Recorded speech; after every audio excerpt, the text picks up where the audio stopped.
அகேசா பேச முக்தார் வெளியேறு. டிவிக்கு அகேசா பேச முக்தார் வெளியேறு. சார் வெளியேறுங்க சார் அவரை.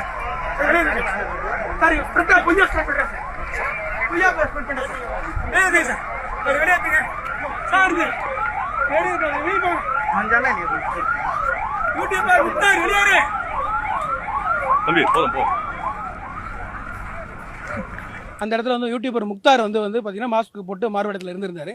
ஸோ நாங்கள் ரொம்ப நேரம் ஃபாலோ பண்ணவர் என்ன தான் பண்ணுறான்னு பார்த்துட்டு இருக்கும்போது அவர் வந்து இங்கே என்னென்ன நெகட்டிவாக இருக்கும் அதெல்லாம் எடுத்து ப்ரொமோட் பண்ணுறதுக்காக நெகட்டிவ் மட்டுமே ஸ்ப்ரெட் பண்ணுறதுக்காக உள்ள வந்திருக்காரு தெரிஞ்சுக்கிட்டோம்.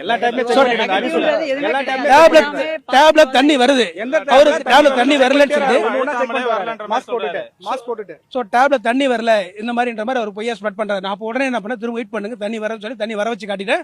வச்சு காட்டின பிறகு அடுத்து என்ன பண்ணுறாருன்னா இன்னொருத்தர் பையனை கூப்பிட்டு அந்த பையனை சொல்றாரு லேட்டாக மேலே மட்டும் அழுத்துன்றாரு.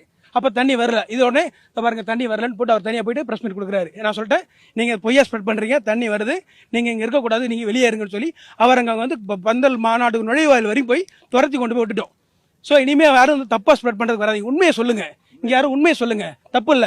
ஆனா பொய்யா எதுவும் ஸ்ப்ரெட் பண்ணாதீங்க. மீடியாவுக்கு மேல எங்களுக்கு ரொம்ப பெரிய மரியாதை இருக்கு. நீங்க எங்களுக்கு எல்லாம் ரொம்ப சப்போர்ட் பண்ணுவீங்க.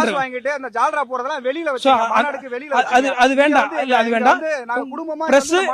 பிரஸ் மீடியா பீப்புள் மேல எங்களுக்கு ரொம்ப மரியாதை. நாங்களும் அதெல்லாம் ஃபாலோ பண்ணிட்டு தான் இருக்கோம். ஸோ நீங்க வந்து உண்மையை மட்டும் சொல்லுங்க, எங்களுக்காக சப்போர்ட் பண்ணுங்க.